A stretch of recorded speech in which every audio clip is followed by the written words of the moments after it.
பித்தம் அதிகரிக்கும் போது உணவு மூலமாக நம்ம எப்படி சரி செய்து கொள்வது?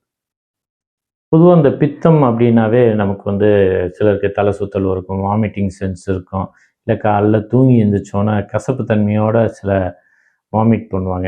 அந்த அசிடிட்டி மாதிரி ஒரு நீர் வெளியே வரும்.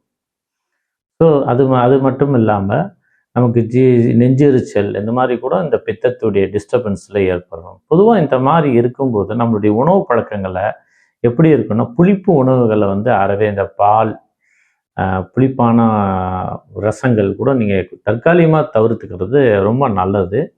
இந்த முறைகளில் இருக்கும்போது நீங்கள் என்ன பண்ணலான்னா, கொஞ்சோண்டு இஞ்சி, மிளகு போட்டு லெமன் போட்டு ஜூஸ் பண்ணி காலையில் வெறும் வயிற்றில் ஒரு 1/4 டம்ளர் 1/2 டம்ளர் ஜூஸ் சாப்பிட்ற பழக்கத்தை நீங்கள் கடைபிடிச்சிங்கன்னா உங்களுடைய இந்த பித்த கழிவுகள்லாம் வெளியேறும்.